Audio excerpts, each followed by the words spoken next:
In this challenge, I want you to create a function. This function will become an integral part of your personal code chest. This function will accept 4 arguments: type, which will either be y, m, or d, name, current, and container, which is either a y or an n. This function is a date selection function. It's one I've used over and over and over in my programming. When you're creating systems, you often need the user to select a date range. Creating selection boxes of months, days, and years over and over and over is quite tiring, so it's easily solved using a function that you're going to build here. This is what the end result would look like for a year. That's created from this function that you're going to build now. Your function should contain an array of years, months, and days. And based on the type argument, you'll use the appropriate array to build either a list of months, days, or years in a drop-down selection box. The name argument will set the name of the select box. The current argument contains the value of the variable if it exists in the script, i.e., if a form was posted and an error occurred, we want the customer selection to contain what they previously selected in that drop-down. That would be this value you're passing in. You also need to figure out how to insert it into the selection box. The container argument defines whether the select name equals and closing select should be returned from this function or not. There are cases where you may prefer to set your own selection opens and closes, for example if you want to use CSS. This function is a fairly small function in number of lines, but a complex one to get a handle on. Give it a go and see how you make out. Here's a couple of hints for you. Variables are very useful to know here. And looping is also the key to this function, in case you haven't figured that out yet. If you have trouble creating the function, come back to the movie at this point, and you'll see the function I've created and have used for many, many years. If you find this one easy, then for bonus marks, instead of setting your year array statically, set it dynamically. This will make the script more useful because you'll no longer have to add and remove years from the years array at the year's end. Okay, if you're back here, either you want to compare your solution to mine or you're having some troubles. So here's a function that I've been using. What we've got here is a function called selectDate. Takes a type argument, the default of a year, the name argument, the current, and the container, which has a default of 0. I use 0 and 1 instead of y and n. You know that that is the exact same as we learned previously.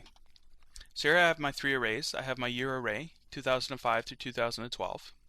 I have my month array, 01 through 12. So there's 12 months in a year. And I have my day array, 1 through 31. So the first thing I do is I check the container value. If it's true, or 1, then I print out the starting selection box with the name argument passed into the function as the name value. If the container was 0, then this would not be executed. Now here's the key to the whole function. In my for each, I'm using the variable of type. Remember, type is passing as either a y, an m, or a d. So what I'm doing with this variable here is I'm saying for each variable y, m, or d. Because remember, type gets replaced with either y or an m or a d. So that is my array there. So I'm passing here the array name as x, which is the value of the array. I'm going to print out the option value of x. So whatever value comes through here. Now this is where the current comes into play. What I want to do is if the current value I'm in this loop is equal to what the customer already had selected, then I want to make that the selected option. So what I got to do is I've got to drop into an if here. So if x, or the value that I'm at in this loop, is equal to the value passed through in the current argument, then I print the selected. Close my if, close my option, and print out the value. And again down here a container check to see if I'm going to enter the closing select or not. So that's your basic selection date function. If I were to print that out, get my select date here, selection box, remember I selected here the year with the name Mike. So I've got 2005 through 2012, which is 2005 through 2012, that's right. And if I check my source, I see that the select box name is Mike. Perfect. And remember I passed through the current value is 2005. 2005 is selected. If I change that, let's say 2007, refresh, my current selection is 2007. And finally my container is set to 1. Yes, I want the container to be displayed, and container is displayed. Now for bonus marks, I asked you to set your year array dynamically, because here in this method every year I'd have to go in and remove 2005, maybe add a couple of years here. So what I want to do is replace that with a dynamic method of calculating that. And I'm going to do it for 10 years with this little line of code here.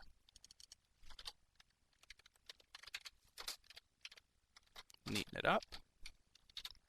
So simply all I'm doing is I'm setting my year array through a for loop. So year 0 is going to equal the year plus the value of I. So what I'm doing here, the first year, say I'm setting this in 2005. So the first time through the loop, the year is going to be 2005 plus I, which starts off as 0. So plus 0 is 2005. I'm setting that into my 0 index. The next loop through, I is going to be equal to 1. So y1 is going to equal 2005 plus 1, or 2006, and so on and so forth. So let's save this, go back to our screen, refresh it, and look, we have 2005 through 2014, which is a 10-year span. I specified I to run 10 times. So that's a more intelligent way to enter your month. So if you're able to create this function without a problem, then you're well on your way to becoming a PHP expert programmer. If you had difficulties, you may want to review a few of these chapters before continuing on to learning about MySQL.